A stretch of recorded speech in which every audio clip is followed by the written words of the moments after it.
Yuk, ada Fitriani. Yang kemarin belum siapa ya? Saya udah punya datanya. Ibu, saya mau coba. Oke, boleh. Kalau dari yang saya baca sedikit, Bu, kalau manajemen sumber daya itu kayak suatu proses perencanaan, perorganisasian, pengarahan, dan pengendalian sumber daya, Bu. Oke, good. Nah, kalau gitu mungkin dari teman-teman yang lain, apa yang disebut dengan manajemen? Nah, yuk, ada. Izin menjawab. Siapa nih? Yang lain gimana? Oh iya. Oke. Kalau manajemen itu menurut saya kayak prinsip dengan pengorganisasian, misalnya seperti kayak perencanaan, Ibu. Oke ya, jadi manage itu mulai dari perencanaan, pengelolaan, ya itu adalah memanage, jadi mengatur ya. Oke, good. Kita coba lanjut lagi. Nah, jadi kalau gitu, apa sih sebenarnya peranan manajemen sumber daya manusia dalam satu organisasi? Jadi kenapa mesti ada manajemen sumber daya manusia? Karena apa? Karena kan orang dalam organisasi itu kan nggak satu orang ya, banyak banget. Terus kita udah bahas minggu lalu itu berasal dari individu yang berbeda, karakteristik yang berbeda, latar belakang yang berbeda lah gitu ya. Sehingga kita harus samakan, sesuaikan agar perilaku-perilaku mereka itu sesuai sih dengan apa yang menjadi arah dan tujuan organisasi gitu ya. Nah, kenapa sampai ada dalam satu organisasi itu yang disebut dengan manajemen sumber daya manusia? Dasarnya adalah balik lagi, biar efektif, biar jangan sampai banyak orang tapi hasilnya sedikit.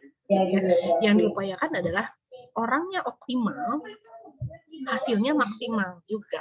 Gitu. Jadi orangnya nggak usah banyak-banyak, tapi hasilnya tuh yang berkualitas, gitu ya. Karena yang dilihat adalah soal kualitasnya, ya bukan hanya soal kuantitinya. Nah, karena tujuan organisasi adalah agar efektif, ya. Jadi kalau misalnya organisasi yang bergerak di bidang jasa, berarti hasil yang dihasilkan lebih banyak. Kalau di bidang jasa, kalau tadi produk, kalau misalnya di bidang jasa berarti hasilnya lebih bagus. Kalau misalnya di bidang pendidikan berarti pendidikannya hasilnya lebih bagus gitu ya. Nah, itu adalah ngomongin tentang efektivitas. Nah, jadi di dalam manajemen sumber daya manusia adalah tujuannya agar organisasi itu bisa berlangsung secara efektif gitu ya. Nah, gimana kita bisa mengembangkan gitu ya, bagaimana kita mencoba menggunakan SDM yang ada, bagaimana kita coba menilai atau mengevaluasi orang-orang yang ada di dalamnya, terus gimana kita bisa memelihara orang-orang yang ada dalam organisasi ya. Saya lupa di kelas ini atau kelas yang lain ada yang tanya gimana nih biar karyawan yang bagus-bagus tuh nggak keluar gitu ya, karena kalau karyawan yang bagus-bagus itu pasti banyak dicari kan sama organisasi lain atau perusahaan lain. Jadi bagaimana ketika kita punya orang yang bagus, kita pertahankan orang itu gitu ya. Apalagi misalnya udah orangnya bagus terus banyak gitu ya, jadi sayang misalnya kalau kita hilangkan gitu ya. Nah, di sini ruang lingkup dari MSDM adalah bagaimana kita melakukan suatu proses terkait dengan seluruh ruang lingkup dari si karyawan. Sebutannya mau karyawan, mau pegawai, mau buruh atau apapun ya. Yang mana fokusnya adalah menunjang aktivitas organisasi dan mencapai tujuan yang diharapkan ya. Nah, ini udah dibahas ya sama kita minggu lalu ya, bahwa sasaran dari atau tujuan dari MSDM itu ada 4 pilar ya, 4 tujuan, dari tujuan organisasi, fungsional, sosial, dan yang terakhir adalah personal ya. Jadi ini saya nggak akan bahas lagi. Paling sekilas bahwa saya reminding lagi kalau organisasi adalah bagaimana tujuannya agar semua orang memberikan satu kontribusinya buat organisasi. Nah, kalau fungsional itu terkait dengan bagaimana mempertahankan orang-orang ya yang memberikan kontribusi itu. Nah, sedangkan secara sosial bagaimana kita mampu memenuhi kebutuhan maupun tantangan dari lingkungan ya atau sosial. Sedangkan yang terakhir adalah personal, bagaimana kita menyelaraskan apa sih yang jadi tujuan si pegawai atau tujuan personel dalam organisasi agar selaras dengan tujuan dari organisasi. Ya, oke. Nah,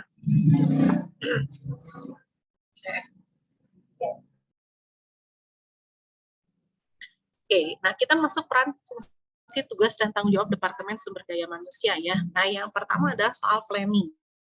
Nah, ya, planning itu apa? Nah, tadi temannya Nabila udah cerita tuh ngomongin tentang planning, perencanaan. Ketika kita bikin perencanaan, berarti kita harus mempersiapkan sesuatu. Misalnya kayak kita mau rencana mau pergi, gitu ya. Ketika kita udah punya rencana mau pergi, kan kita udah siap-siap tuh. Kita pakai baju apa, kita pakai kendaraannya gimana, kita udah siapin bekal, misalnya gitu. Terus kita udah siap-siap gitu ya ke orang yang dituju kita tuh seperti apa gitu ya. Nah, itu adalah ngomongin tentang perencanaan. Jadi kita udah siap-siap. Nah, kalau ngomongin tentang perencanaan dari sumber daya manusia, berarti kita sudah mempersiapkan orang-orang, ya, orang-orang yang memang dibutuhkan. Gitu ya, udah disiapin tuh orang-orangnya gitu, jadi nggak ngambil asal di pinggir jalan langsung comot-comot aja, tapi benar-benar harus disiapin. Mulai dari kita milih orang-orangnya dulu gitu ya, orang-orang yang mana bisa kita latih, bisa kita optimalkan atau berdayakan dalam satu organisasi gitu ya. Nah, ketika kita mempersiapkan, ketika kita melakukan seleksi ya, kan udah di planning tuh di kepala kita, oh kita butuh orangnya berapa. Nah, ya kayak misalnya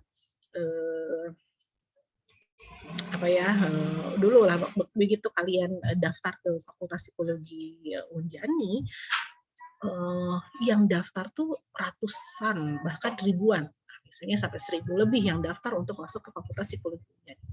Tapi ternyata kok ada sistem seleksi dan ada yang disebut dengan lulus dan gugur atau nggak lulus ya. Nah, terus begitu, kenapa sih harus diseleksi? Kenapa sih sampai ada tulisan Anda diterima atau Anda tidak diterima di Fakultas Psikologi gitu ya? Oh, ternyata yang diterima itu sebenarnya ada data, ada angka maksimalnya gitu ya. Jadi maksimal atau optimalnya yang diterima oleh Fakultas Psikologi Unjani untuk menjadi mahasiswa adalah 250 orang. Nah, jadi kalau misalnya ternyata ada yang masuk ranking ke 260, itu nggak masuk gitu ya. Karena apa? Karena yang dibutuhkan cuma 250.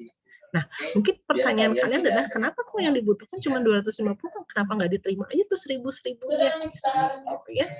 Nah, karena itu dipertimbangkan berdasarkan kemampuan dari Fakultas Psikologi dalam mempersiapkan kalian menjadi seorang sarjana psikologi yang handal gitu ya. Jadi kenapa misalnya yang diterima cuma 250 gitu ya, karena dilihat jumlah dosennya berapa gitu ya. Terus bukan hanya soal jumlah dosen yang memang sudah S3 berapa orang atau S2 berapa orang, dan yang mumpuninya berapa gitu ya, kemampuan sarana prasarana seperti apa. Nah, itu adalah bagian dari persiapan dan perencanaan gitu ya. Sudah diperkirakan waktunya berapa lama ya, makanya mungkin kalian sekarang dipus banget agar lulus di setiap mata kuliah gitu ya selama setiap semesternya. Makanya kenapa ada kuis gitu ya, ada misalnya pertanyaan-pertanyaan tadi yang saya ajukan terus kalian bisa jawab itu nanti dapat bonus gitu ya. Kenapa ada ujian gitu ya, karena itu untuk ngumpulin nilai biar kalian diharapkan bisa lulus untuk mata kuliah tersebut gitu ya. Terus misalnya ada remedial, terus ada semester pendek gitu ya. Nah, itu tujuannya adalah untuk memenuhi apa yang sudah direncanakan. Dan di organisasi gimana ya, di perusahaan ya sama begitu juga gitu ya.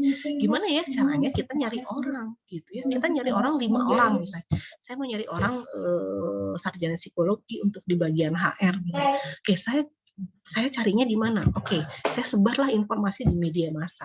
Terus misalnya yang daftar cuma sedikit, nah gimana ya caranya, padahal yang dibutuhkan itu banyak gitu ya.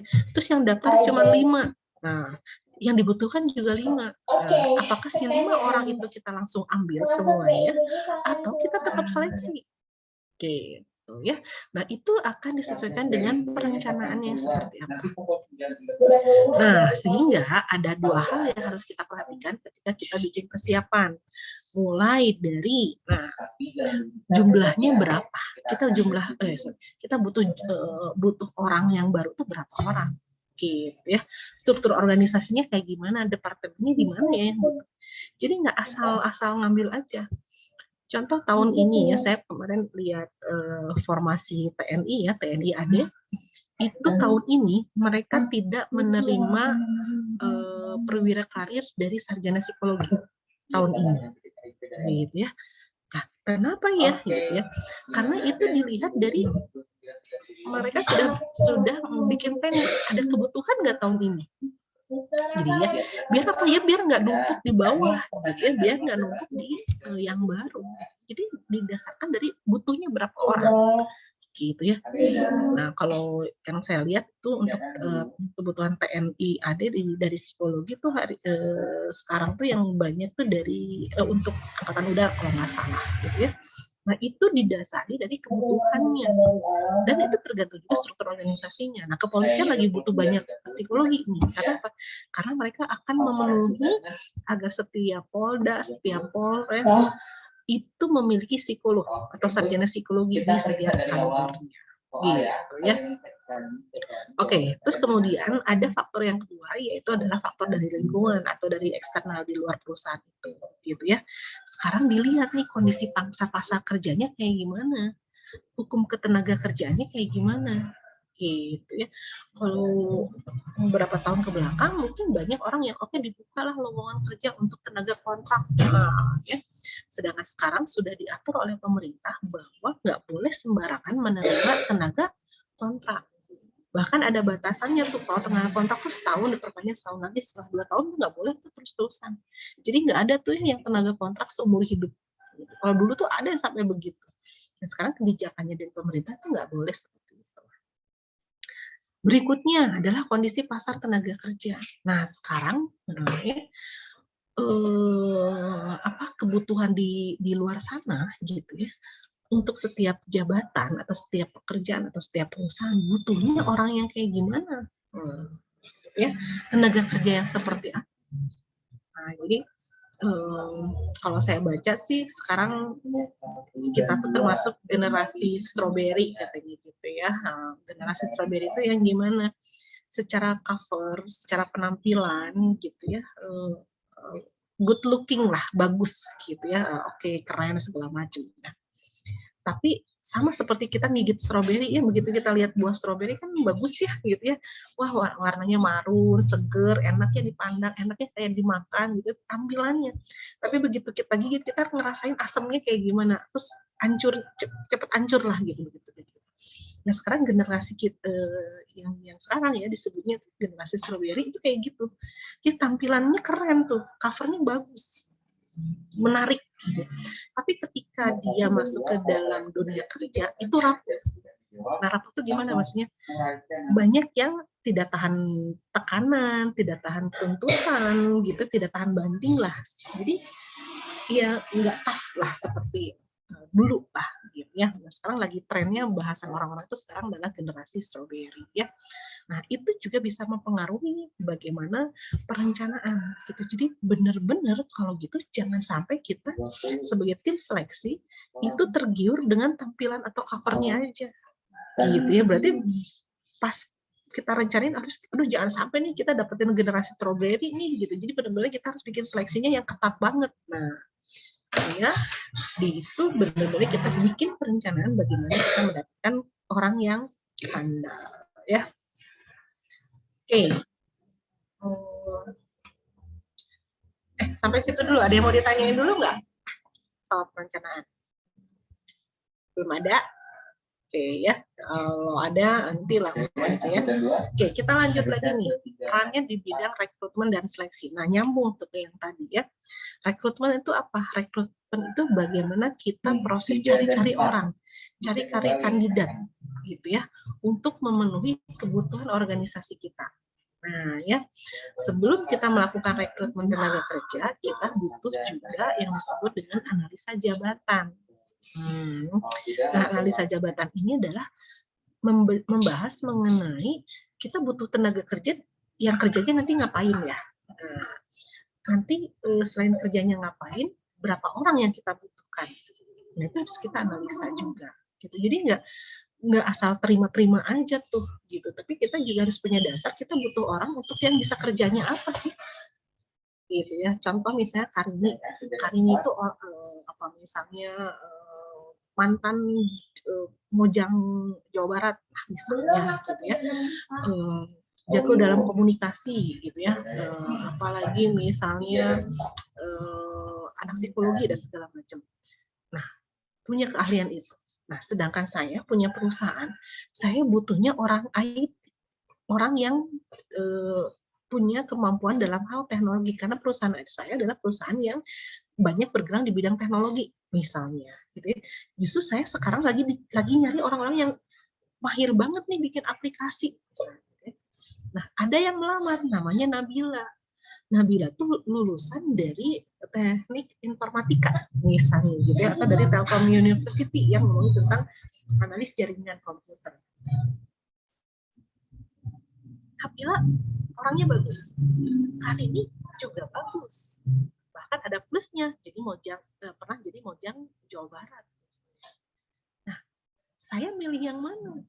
Saya milih Nabila yang memang sesuai spesifikasi yang kita butuhkan, orang IT, atau saya pilih Karini yang ini keren nih, kalau Karini diangkat jadi pegawai kita ya, jadi nanti kalau di medsos tuh bisa ditampilin misalnya, atau nanti dia bisa jadi brand ambassador perusahaan kita.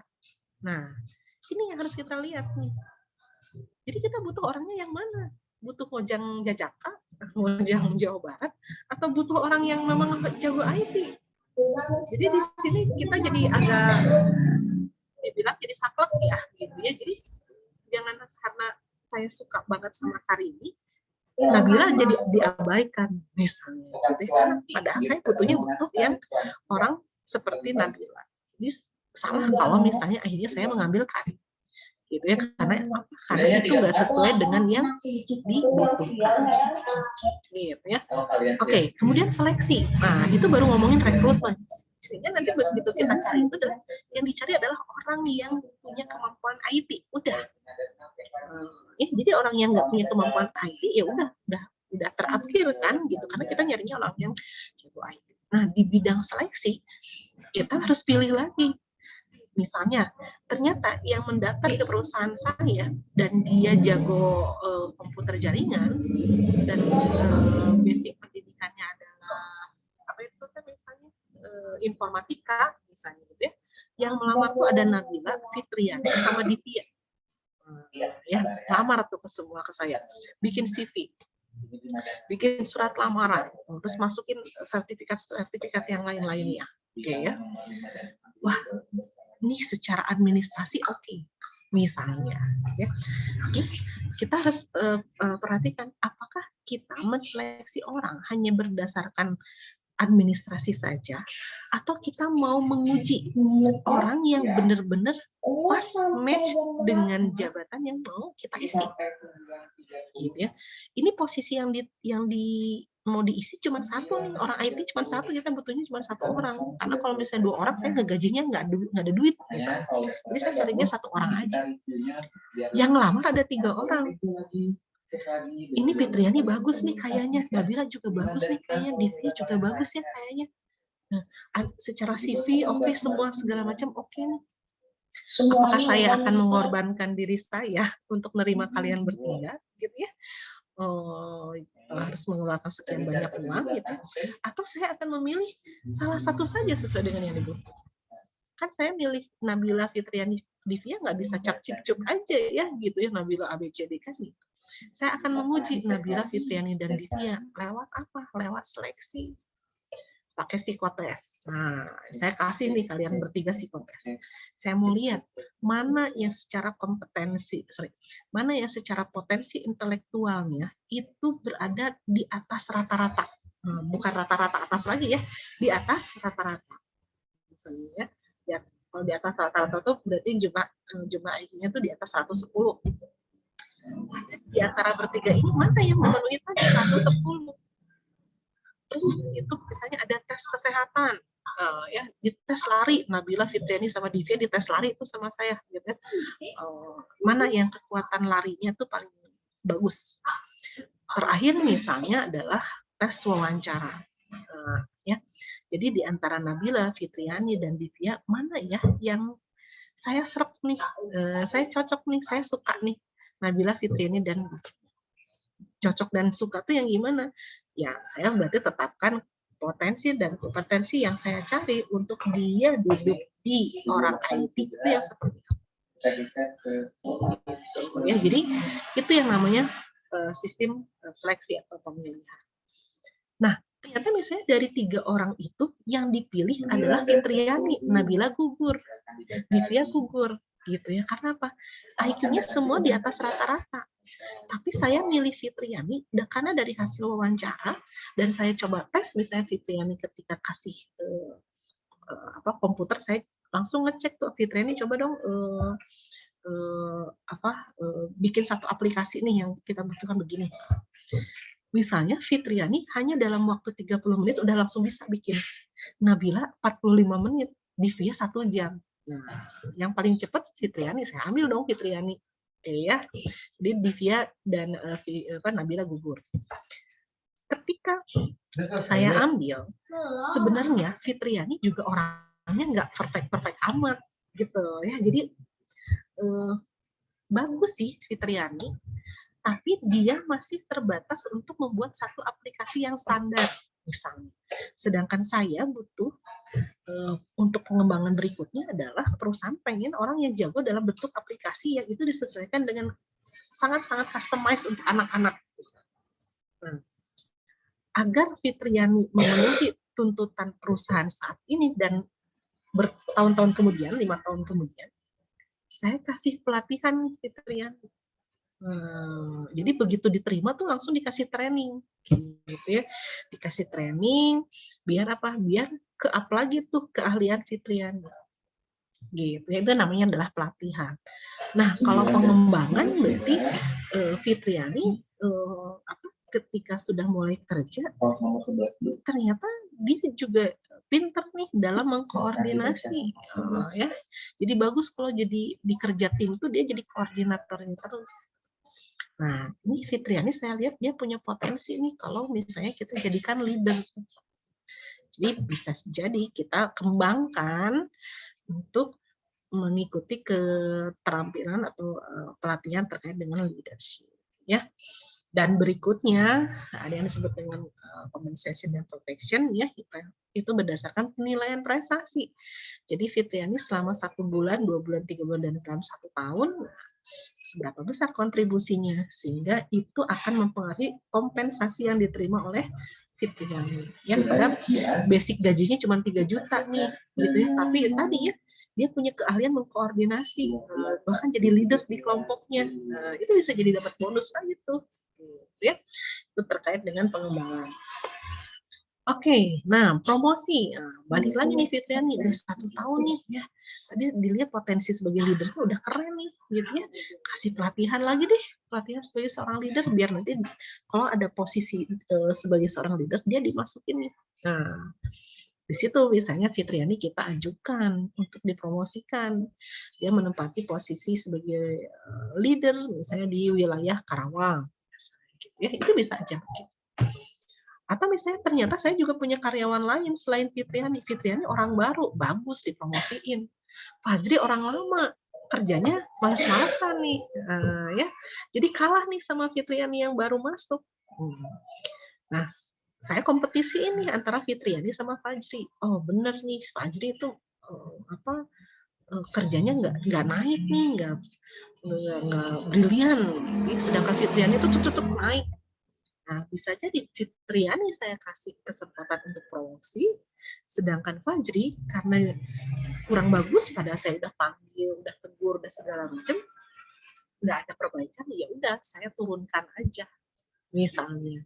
Atau Fajri saya kurangi itu gajinya, dipotong. Karena apa? Karena selama bekerja tidak menampilkan prestasi yang diharapkan. Gitu. Bisa jadi begitu. Nah, beda lagi dengan Panji. Wah, Panji lebih parah lagi nih misalnya. Udah kerjanya nggak bagus, sering bolos gitu ya, ditegur berkali-kali nggak jerak, dikasih surat SP 1, 2, 3 udah sering gitu ya. Ya udah, daripada bikin beban perusahaan, merugikan perusahaan, tapi ternyata nggak kontribusi buat perusahaan, ya udah gitu ya, hentikan aja gitu. Nah, itu juga bisa juga seperti itu ya. Diterminasi gitu ya, atau misalnya ya udah dikurangi tuh bonus yang dia terima. Atau bisa juga misalnya saya tawarin Panji, kamu sebenarnya punya potensi tuh, tapi kamu senangnya kayaknya kerja sendiri ya, bikin usaha sendiri. Gimana kalau misalnya kamu lebih memilih itu, gitu ya? Kita nggak akan ngasih sanksi apa-apa kok. Itu kan adalah pilihan. Kamu lebih memilih yang mana? Kerja di perusahaan kita atau misalnya mau bikin perusahaan sendiri?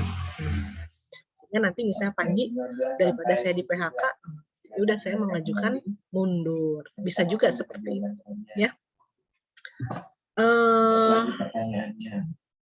Oke ya, atau misalnya ada yang pensiun. Nah, kalau pensiun itu memang sudah waktunya aja ya. Oke. Nah, terus ini ada yang disebut dengan pemisahan sama terminasi. Nah, bedanya apa? Kalau terminasi ya udah gitu ya, tadi yang orangnya udah wah jelek banget nih gitu ya, merugikan perusahaan, ya udah langsung aja kita PHK lah gitu ya. Nah, kalau pemisahan itu bisa jadi kita sebut dengan kita pindahkan dulu gitu ya, ke orangnya ke bagian yang enggak ada ya, kan suka satu unit yang menjadi unit buangan. Nah, gitu ya. Jadi dikurangi dulu gitu ya, dipindahkan ke bagian yang nggak banyak kerjanya, jadi sehingga ya gajinya sedikit, atau ya diberhentikan dulu, tapi nanti kalau misalnya ada pekerjaan lain ya dipanggil lagi gitu. Ya, bedanya. Oke, sampai sini dulu. Ada pertanyaan sebelum saya lanjutkan? Oke. Nah, kalau gitu kita lanjut lagi. Nah, kaitannya personel dengan pola manajemen SDM itu kayak gimana? POAC ya, jadi POAC. Planning, Organizing, Controlling, Actuating ya. Jadi mulai dari kita menetapkan sasaran dan kita udah mikirin nih caranya mencapainya gimana. Kayak kalian kuliah aja kan sudah punya planning. Oh, saya mau jadi psikolog. Kalau mau jadi psikolog, saya harus sekolahnya di mana ya? Di teknik industri atau di psikologi? Terus caranya gimana ya biar saya cepat-cepat jadi psikolog? Gitu ya. Kemudian organizing. Organizing itu adalah bagaimana kita mencoba mengatur tugas ya, sumber daya lain dan pelaksanaan kegiatan. Kayak hari ini misalnya kalian sebagai mahasiswa ya, tugas-tugas kan banyak ya, bukan hanya tugas psikologi personel aja, tapi mungkin dari mata kuliah yang lain gitu ya, atau mungkin kalian ikutan organisasi. Nah, kalian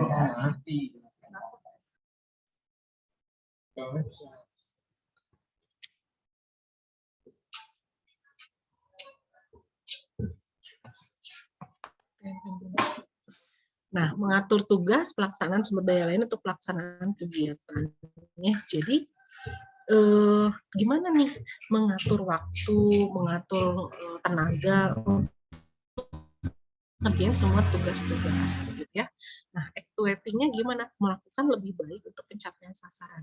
Seperti hari ini ya, kalian mungkin masuk ke kelas saya, kan nggak hanya sekedar masuk kelas nyalain Zoom terus hilang begitu aja ya, atau di depan Zoom tapi ngelamun kemana-mana gitu ya, nonton TV. Tapi kalian melakukan suatu upaya agar hasil yang kalian peroleh itu lebih prestisius tuh, lebih bagus tuh gimana gitu ya. Jadi actuating, biar apa? Aktualisasinya gimana nih agar si sasaran yang ingin dicapai itu berhasil. Nah, kemudian adalah controlling. Nah, controlling itu adalah bagaimana kita mengambil satu tindakan untuk memastikan bahwa apa yang kita lakukan itu memang optimal. Gitu. Jadi kalian mengontrol kan oke, ini apa, saya terlalu sibuk di dunia organisasi. Ini kuliah saya jadi keganggu nih. Itu juga sama, di perusahaan juga gitu ya. Jadi mulai kita merencanakan pegawai, kita mengatur orang-orangnya, kita memastikan gimana agar orang-orangnya mencapai sasaran, kita mantau nih, dikontrol nih pekerjaannya. Jadi kalau ada yang kurang-kurang, kita kasih tahu. Kalau ada yang salah-salah, kita tegur. Gitu ya. Agar apa? Agar hasil kerja si pegawai itu sesuai dengan apa yang diharapkan oleh organisasi, sesuai dengan apa yang diplanningkan. Gitu ya. Jadi kalau misalnya di organisasi Fakultas Psikologi adalah misalnya jumlah mahasiswanya berapa? 250. Jumlah dosennya berapa orang? Jumlah tenaga atau administrasinya berapa orang? Terus gimana planningnya? Cara ngajarnya gimana? Kurikulumnya apa? Nah, ya, itu udah di planning di sini. Organizing, nah ngatur waktunya gimana? Ngatur mata kuliahnya gimana? Ngatur praktikumnya gimana? Tugasnya kayak gimana? Nah, yang di-organize. Siapa yang ngajar psikologi personel? Nah, itu juga diatur. Jadi nggak cap-cip-cup juga ya untuk ngajar psikologi personel, itu harus disesuaikan dengan memang dia punya kompetensinya, gitu ya.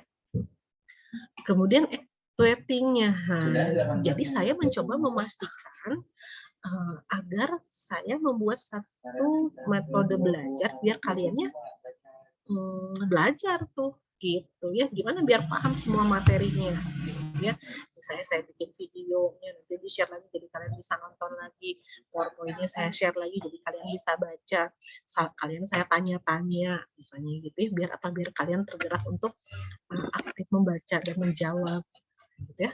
Dan controlling adalah ketika saya mau memastikan gimana agar semua mahasiswa di kelas saya itu mencapai kemampuan yang saya harapkan, gitu ya, dikontrol di sini. Oke. Apa itu planning? Nah, planning itu adalah proses bagaimana kita menetapkan sasaran yang akan dicapai, bagaimana kita nyusunnya, caranya gimana, apa yang harus dilakukan untuk mencapai sasaran tersebut. Sedangkan goal atau sasaran adalah harapan kita mau apa. Gitu. Jadi ini planning itu nggak bisa jalan tanpa kita tahu sasaran kita apa. Gitu ya. Kayak kalian berencana mau jalan-jalan. Nah, sasarannya jalan-jalan kemana? Mau belanja apa? Ya. Nah, sehingga si rencana atau planning itu adalah kita sudah punya mappingnya gitu ya, mengenai langkah-langkahnya, tahapan-tahapannya atau proses-proses yang akan kita lakukan untuk bisa mencapai si sasaran. Oke, nah ini adalah apa yang disebut dengan organizing atau activating ya. Jadi tahapan pertama tadi itu kita udah ngomongin planning, sekarang masuk ke organizing ya. Oke, kita mesti paham dulu apa yang disebut dengan goal setting-nya. Jadi goal-nya apa? Jadi Elisa, Fitria, Panji, Fajri, itu goal setting-nya apa ya ketika kuliah di psikologi? Jadi jangan asal kuliah lah. Ya kalau misalnya mau asal kuliah, tapi jangan sampai si ilmu yang kalian pelajari nggak manfaat gitu ya. Kalau misalnya kalian mau asal kuliah, kalian jangan pilih jurusan yang susah-susah kan gitu ya. Kalian pilih aja tuh yang gampang kuliahnya, kampusnya juga pilih yang gampang juga dapat ijazahnya kan gitu ya. Kalau misalnya demi gelar, kalian punya duit sejuta ijazah. Nah, sekarang udah banyak nih gitu ya. Jadi kalian tetapin dulu jadi goal setting. Nah, di perusahaan juga sama goal setting-nya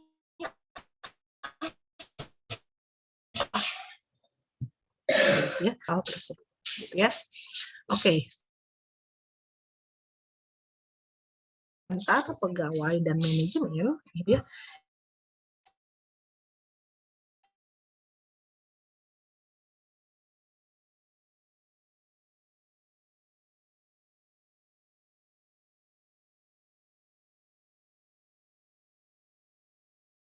Perusahaan saya akan keluar dari perusahaan saya selama 5 tahun, itu kontraknya. Gitu ya. Atau misalnya tidak boleh menikah selama 5 tahun kerja dengan saya. ya. Bahkan itu mungkin ditulis dalam formal Panji melakukan pelanggaran,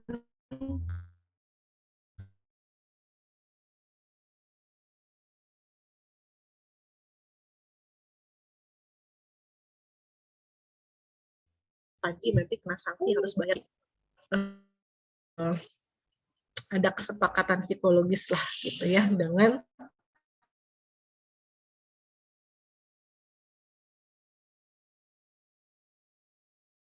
dengan si manajemen.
Oke.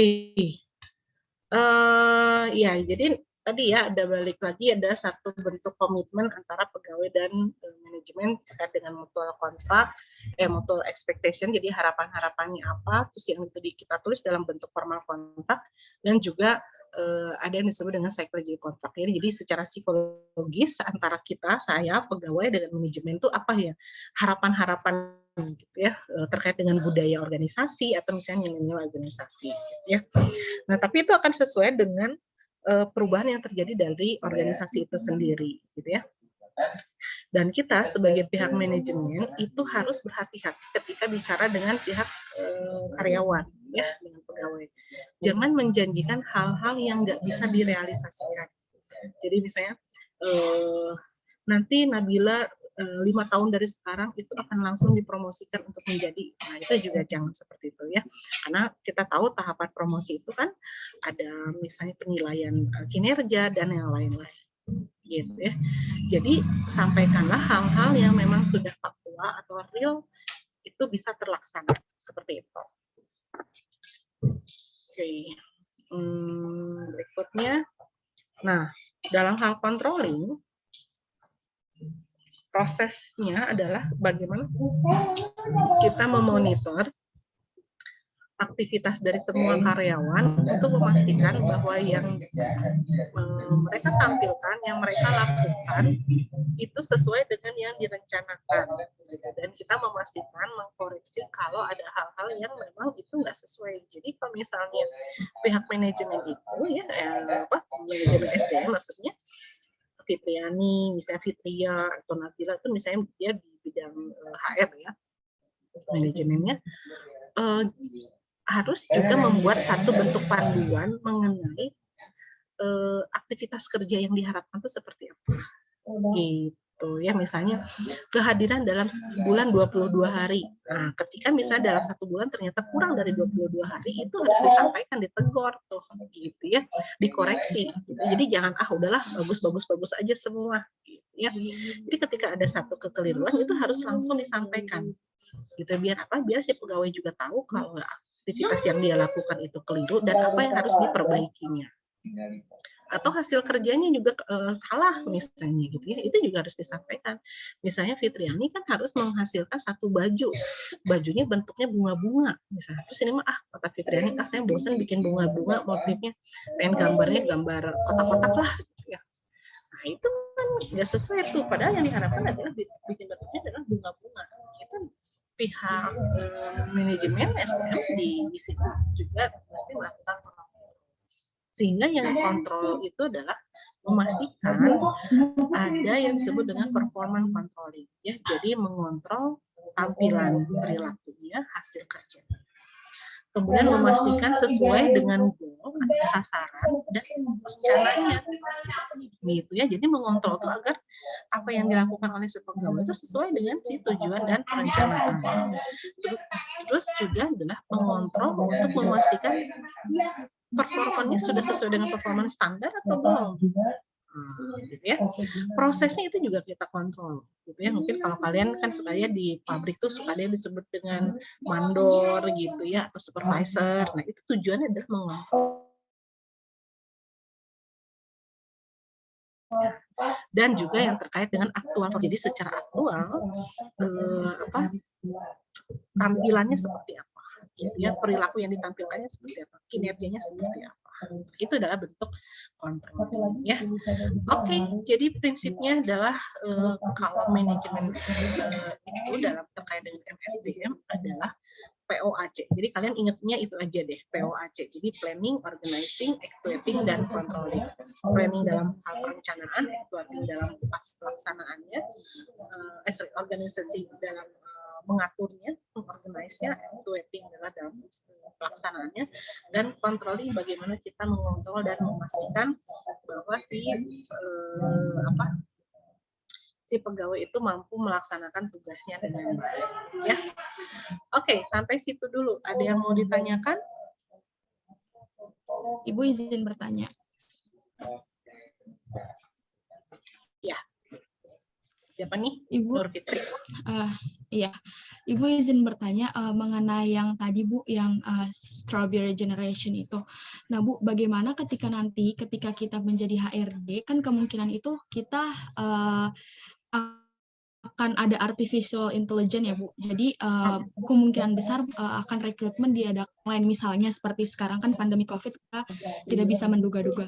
Nah Bu, untuk menghindari Strawberry Generation itu, apakah ketika misalkan ada 5 orang yang kita rekrut, nah mereka itu semua bagus, mereka IQ-nya rata-rata hampir mirip, apakah kita boleh melaksanakan training dulu untuk melihat kinerja mereka bagaimana selama 1-3 bulan, ataukah memang kita harus bisa memutuskan setelah seleksi wawancara tersebut, Ibu? Terima kasih. Oke, bagus nih pertanyaannya ya. Ya ini tantangan juga ya ketika kita banyak nemuin tadi misalnya saya cerita tentang Strawberry Generation ya. Ya, saya nggak bilang bahwa semuanya adalah Strawberry Generation ya, gitu ya. Nah, tapi itu menjadi sesuatu yang common ya. Mungkin kita juga menyadari ya. Kadang kita juga kan udah terbiasa kalau mau makan tinggal masak di Magicom lah gitu ya, jadi gampang gitu udah dapet ya. Tapi kan beda dengan orang zaman dulu ya. Kalau mau masak kan bener-bener ya dibersihin dulu, pakai panci dulu. Jadi berapa tahap. Jadi dia harus bisa menahan rasa laparnya lebih lama dibandingkan kita, gitu ya. Nah itu kan sebenarnya hal-hal yang simpel, tapi itu menjadi satu kebiasaan buat kita sendiri ya. Kayak misalnya kalian di rumah pengen makan bakso misalnya gitu ya. Dulu kan nggak ada tuh yang namanya mamang Gojek, tukang suruh-suruh gitu, atau GoFood. Ya. Kita harus jalan kaki tuh beli bakso itu. Kalau sekarang kalian tinggal rebahan sambil kuliah aja, saat kan bisa mainin handphone kalian bisa pesan makanan, gitu ya. Itu adalah sesuatu yang menjadi memudahkan sebenarnya. Nah itulah yang membuat akhirnya muncul namanya si Strawberry Generation tadi ya. Jadi si generasi yang sangat dimudahkan sehingga menjadi kurang tahu lagi pola asuh dan sebagainya. Nah itu dampaknya adalah ke tenaga kerja nantinya, gitu ya. Ke tenaga kerja susah buat perusahaan untuk menemukan orang-orang yang tough gitu ya, yang bagus gitu ya. Jadi kalaupun misalnya dia tampak rapuh, ya mau nggak mau kalau benar-benar dia nggak survive, nggak sesuai dengan yang diharapkan oleh perusahaan, bakal gugur kan, bakal gagal tuh, gitu ya. Makanya kompetisi menjadi sangat penting. Nah, gimana nih caranya kita pihak SDM gitu ya, kalau misalnya ketika kita merekrut, misalnya saya nih orang SDM ya, merekrut sarjana psikologi untuk menjadi pegawai saya. Ada sekian puluh orang di kelas ini, itu saya udah rekrut nih. Nah, tinggal saya seleksi. Saya udah seleksi nih pakai psikotes misalnya. Ternyata intelijensinya semua di atas rata-rata 120-an semua, bahkan mengarah ke cerdas semua. Gitu ya. Pertanyaannya adalah, apakah yang jadi patokan kita hanya soal intelijensi? Kan mungkin ada aspek-aspek lain ya. Ada aspek misalnya kerjasama, kepemimpinan, stabilitas emosi, gitu ya, motivasi, terus misalnya ketahanan, gitu ya. Jadi aspek-aspek itu yang harus kita lihat. Sehingga dari 35 orang yang ada di Zoom ini, yang ternyata IQ-nya 120 sekian orang, tapi itu baru dari IQ aja, ternyata dari aspek psikologisnya ternyata hanya setengahnya. Nah, ini tahun lalu kan saya ngasih materi atau semacam pelatihan lah di SBM ITB ya. Kalian tahu anak SBM ITB itu secara IQ-nya rata-rata 80% itu di atas rata-rata. Ya, jadi orang-orang SBM tuh school bisnis itu secara IQ itu mereka udah di atas rata-rata, makanya mereka masuk SBM ITB juga kan secara ini udah cerdas.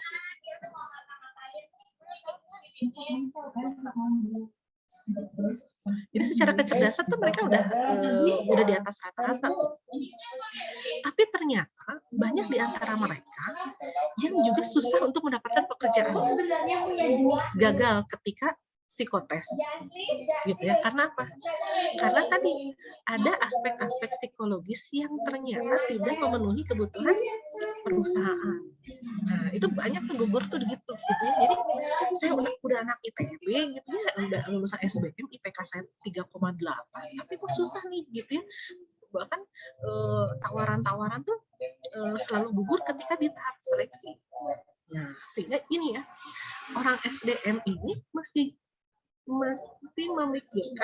mikirnya panjang gitu. Jadi belum tentu orang pinter itu bisa kerja. Belum tentu orang yang bisa kerja itu pinter banget. Gitu ya. Jadi saat ini yang dicari adalah orang yang punya kompetensi dan punya skill. Gitu. Pertanyaannya itu. Nah, misalnya dari 35 orang yang kecerdasannya tinggi semua, terpilih dari aspek psikologisnya cuma 20 orang. Nah, 20 orang ini kita lihat, kita butuhnya berapa orang buat di perusahaan kita. Misalnya 10 orang. Kita cuma butuhnya 10 orang. Yang sudah memenuhi kriteria, itu 20 orang. Nggak bisa kita langsung rekrut 20 orangnya. Misalnya kan nggak ada duitnya nih. Berarti kita harus bikin ranking. Dari 20 orang ini, kita ranking dari orang yang paling nomor 1 berarti paling bagus, sampai yang paling kurang di antara yang paling bagus-bagus itu. Nah, jadi kita ambillah 10. Misalnya. Tapi kita lihat, kan itu baru berdasarkan hasil psikotes, wawancara, dan lain-lain. Tapi belum berdasarkan aktualnya mereka kerja kayak gimana. Gitu ya. Nah, bisa juga manajemen bikin programnya adalah on the job training. Jadi dikasih trainingnya langsung ketika dia kerja. Gitu. Ada yang namanya on job training, ada off job training. Jadi mereka kerja, ada yang disebut, kalau kalian pernah dengar iklan manajemen trainee. Pernah dengar nggak sih? Sering lah ya di iklan-iklan kan manajemen trainee. Nah, itu manajemen trainee itu adalah sebenarnya kalian dimasukkan dulu ke dalam kolam gitu ya, kolam SDM, kolam pegawai. Kalian dikasih kerjaan berbagai macam, berbagai unit. Kalian akan dimasukkan ke unit ini, pokoknya masukin dulu. Nanti di rolling. Gitu ya. Untuk nanti kita mau lihat di antara para manajemen trainee ini, mana yang misalnya dalam 1 bulan menampilkan kinerja terbaiknya. Itu yang nanti akan diambil. Gitu ya. Atau misalnya kalau ada perusahaan juga yang bikinnya program magang. Pernah dengar ya, ada yang mau magang, mungkin di antara kalian juga ada yang program magang. Program magang yang begitu dia magang, terus kerjaannya bagus, itu langsung diambil jadi pegawai. Itu bisa juga begitu. Nah, ini manajemen SDM itu jadi bisa punya banyak strategi itu untuk dapetin orang-orangnya. Gitu ya. Atau bisa juga manajemen itu langsung menghubungi pihak kampus. Jadi misalnya perusahaan saya langsung tanya misalnya ke Kaprodi Psikologi Unjani gitu ya, saya tanya sama Kaprodinya, Bu Wina, saya minta dong 5 orang alumni mahasiswa Fakultas Psikologi yang terbaik, yang dia bisa menempati jabatan sebagai HR di perusahaan saya. Itu bisa aja rekomendasi langsung dari kampus. Karena apa? Karena orang kampus kan yang paling tahu tuh selama sekian tahun kalian kuliah ya. Misalnya dia bukan hanya sekedar pinter secara akademik, tapi dia juga aktif organisasi, terus juga dipercaya misalnya sama pimpinan kampus gitu ya, atau misalnya dia melakukan prestasi-prestasi lain yang bernilai dan itu membanggakan. Nah, boleh bisa tuh. Saya langsung minta tuh sama kampus tuh kayak gitu. Itu bisa juga kayak gitu. Sebelum pandemi itu saya pernah bantuin Bank Indonesia ya, Bank Indonesia untuk mencari namanya talent ya. Jadi Bank Indonesia itu ngirimin surat ke berbagai kampus yang dinilai punya kondite bagus, gitu ya. Jadi kayak IPB, UNER, UII, Jogja, gitu. Pokoknya beberapa kampus dia nge-share informasi. Tolong kampus kirimkan mahasiswa-mahasiswa terbaiknya untuk melamar ke Bank BI. Nah, itu gitu. Nah, baru dari Bank BI baru kita seleksi. Jadi di kampusnya sendiri udah ada seleksi tuh. Gitu ya. Jadi bahkan dipertandingkan sama si kampusnya. Waktu itu dipertandingkannya adalah bagaimana salah satu syaratnya adalah inovasi pengembangan dalam bidang pengembangan ekonomi masyarakat kecil. Waktu itu gitu ya sebelum pandemi itu. Nah, jadi yang masuk seleksi di pusat di Jakarta itu udah adalah mahasiswa-mahasiswa terbaik dari setiap kampusnya. Itu gitu ya, diseleksi ada FGD gitu ya, FGD terus wawancara, presentasi. Nah, yang dipresentasinya kita tanyakan adalah apa ide terbaiknya dari masing-masing si mahasiswa gitu ya.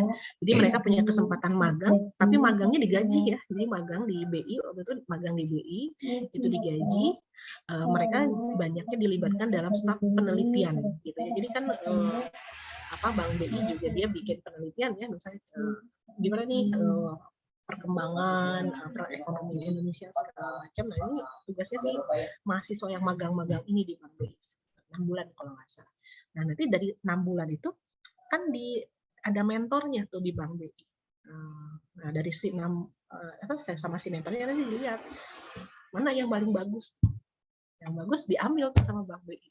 Itu udah enak banget tuh. Karena apa? Karena secara udah punya potensi gitu ya, punya kompetensi, punya skill, udah terbukti kerjanya. Terus mereka udah juga sangat familiar dengan perusahaan. Gitu. Itu juga strategi-strategi yang dilakukan oleh organisasi ya. Jadi kalau balik lagi tadi gimana nih kalau misalnya kita untuk menghindari mendapatkan generasi yang strawberry tadi ya, berarti kita sebagai pihak manajemen itu harus benar-benar punya tahapan seleksi yang lebih ketat gitu.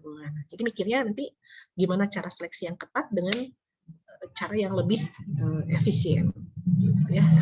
Jadi orang manajemen itu harus berstrategi juga tuh gitu ya. Gimana nih caranya?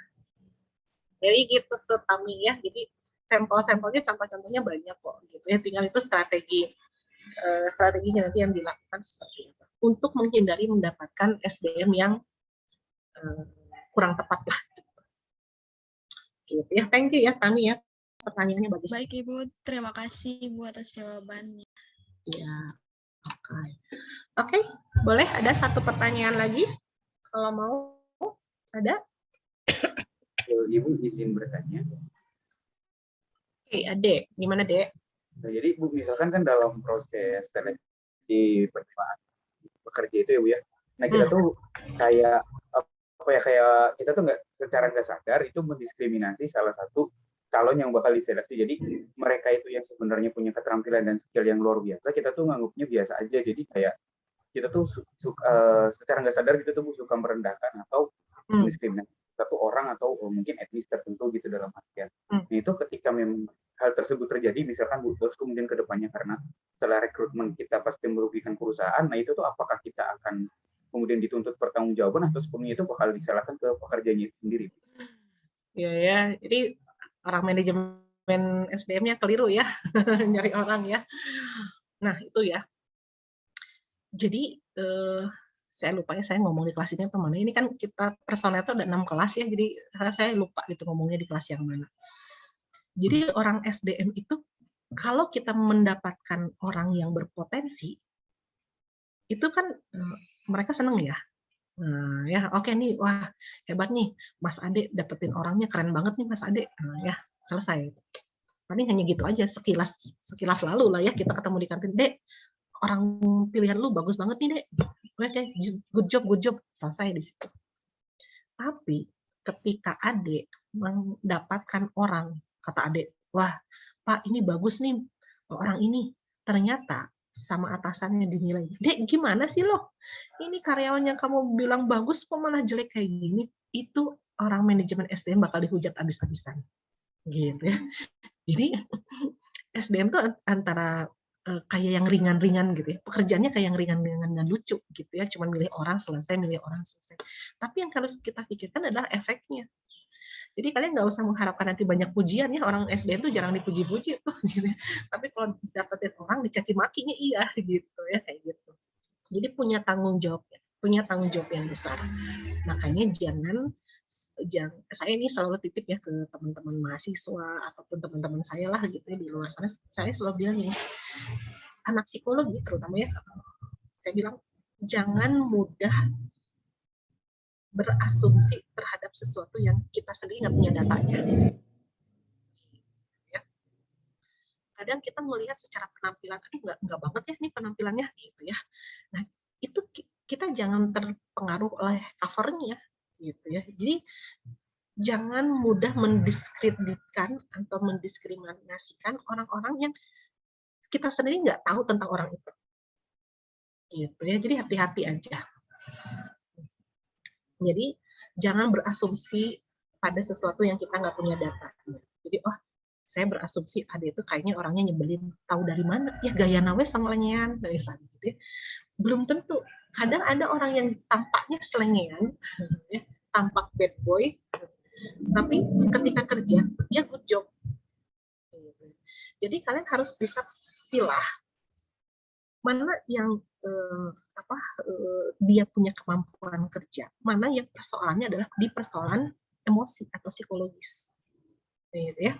Apalagi misalnya kita udah suka punya status present sendiri ya dari awal tuh kita udah kayaknya orangnya begini nih.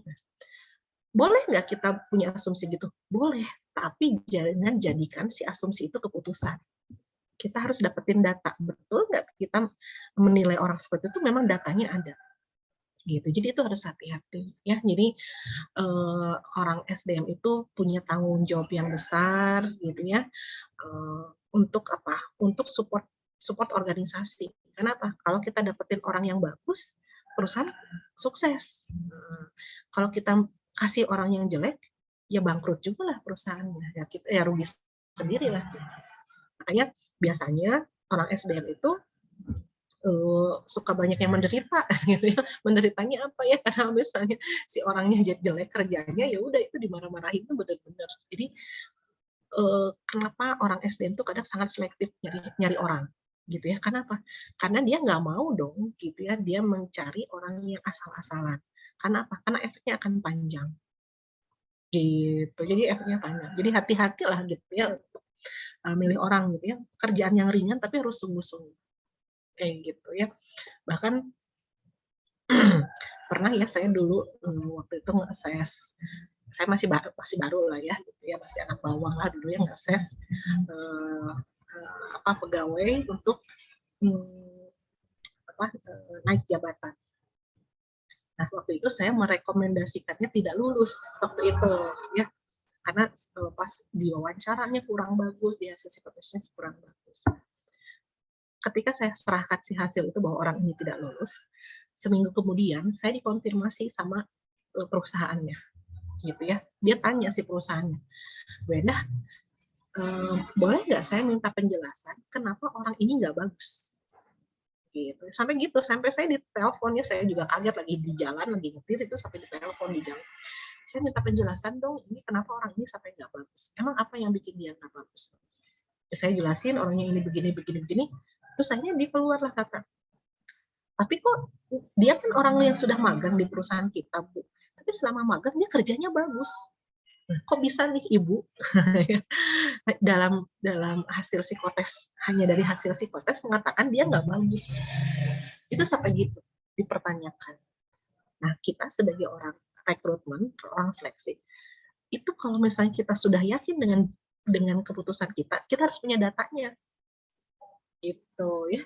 Jadi kalau misalnya kita nggak yakin dengan data kita harus cari lagi datanya. Kenapa? Karena kita akan dipertanyakan, gitu ya.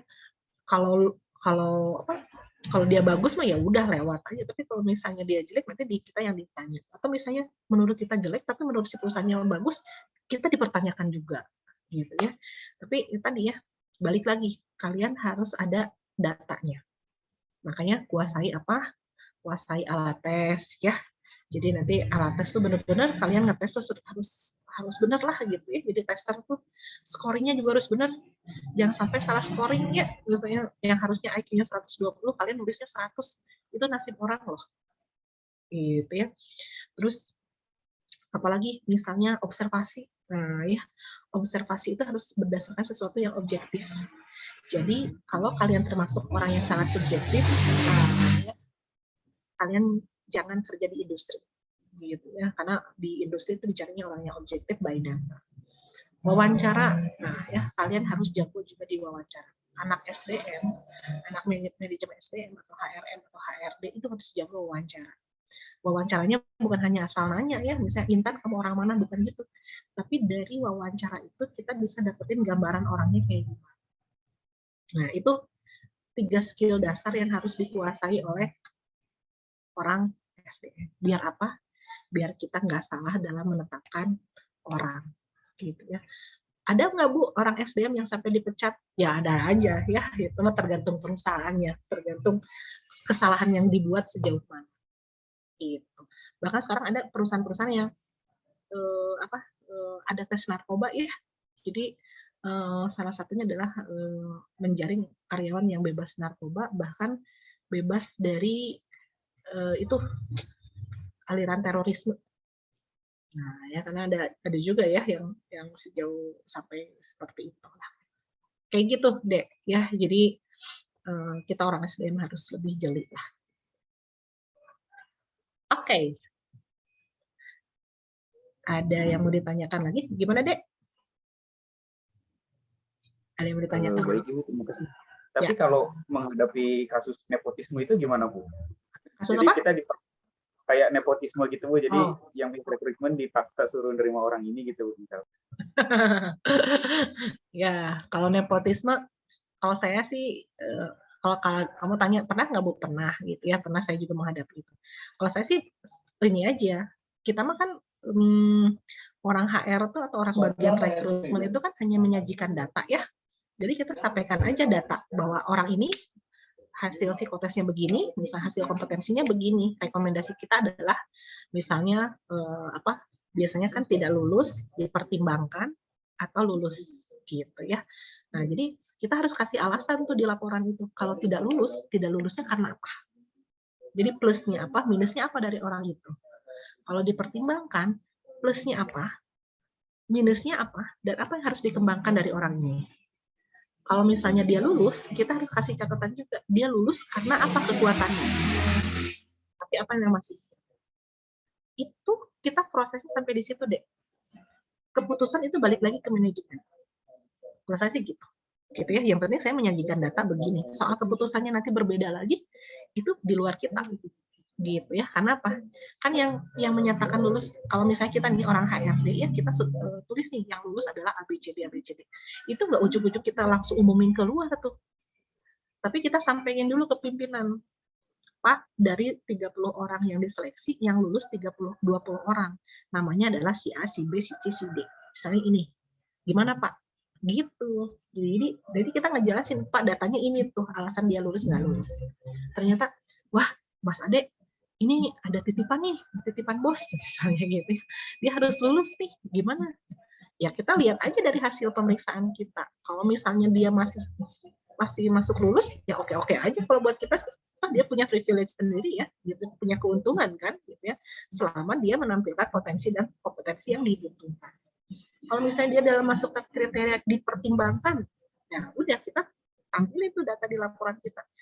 Oke Pak, ini termasuk orang yang dipertimbangkan karena masih ada hal-hal yang harus kita benahi lagi nih dari orang ini, misalnya. Atau misalnya yang diminta diluluskan sama owner kita adalah orang yang termasuk kategori tidak lulus, misalnya gitu ya. Nah, oke Pak, tapi kalau dia lulus gimana ya Pak ya? Karena dia kekurangannya adalah dalam hal ini banyak lah misalnya gitu ya. Gimana Pak? Terus nanti owner akan tanya, wah gimana ya kan ini udah titipan nih, nggak mungkin nih kita tolak dong gitu. Harus gimana ya? Nah, kita kan bisa bilang, ya Pak gimana nih? Kan hal-hal yang harus kita latih dan kembangkan sama dia banyak sekali nih Pak, tahapannya ini. Gimana Pak? Nah, kita balikin lagi. Jadi kita bukan pengambil keputusan deh. Gitu ya. Jadi kita lebih ke memberikan rekomendasi aja. Gitu ya. Jadi kalau saya sih balikin lagi gitu ya. Oke Pak, itu silahkan aja gitu. Yang penting adalah kalau ada sesuatu ya tadi kita punya data bahwa data dari hasil pemilihan kita adalah begini. Gitu ya. Karena misalnya pas udah diterima ternyata orangnya beneran kerjanya nggak bagus gitu ya. Yang disalahin saya tinggal bilang ya kan dari hasil pemeriksaan begini. Gitu ya. Apalagi kalau misalnya kita suka memilihnya berdasarkan apa ya, ada ranah politiknya ya. Nah, itu suka jadi liar lah pokoknya mah ya gitu. Apa yang seleksi anggota dewan gitu ya atau staf atau ya suka adalah yang gitu-gitu. Apa kalau kita sih bagian rekrutmen ya udah. Yang penting kita sudah memberikan rekomendasi, datanya ada. Gitu ya. Soal nanti pimpinan punya keputusan yang berbeda, itu di luar kewenangan kita. Gitu aja sih. Gitu ya. Baik Ibu, terima kasih atas jawabannya. Ya oke. Baik. Ada lagi yang mau tanya? Satu pertanyaan lagi sebelum saya tutup. Oke, nggak ada ya. Oke, kalau gitu kita akhiri aja perkuliahan kita hari ini. Nanti akan saya share PowerPoint-nya ke KM biar nanti di-share ke kelas ke kalian. Kita akan ketemu minggu depan itu dengan tema rekrutmen kalau nggak salah ya. Jadi silakan kalian baca-baca dulu tema rekrutmen untuk nanti kita bisa discuss terkait tema tersebut ya. Oke, sampai di sini dulu. Selamat pagi semuanya. Assalamualaikum warahmatullahi wabarakatuh. Waalaikumsalam warahmatullahi wabarakatuh. Terima kasih Ibu. Terima kasih banyak Ibu.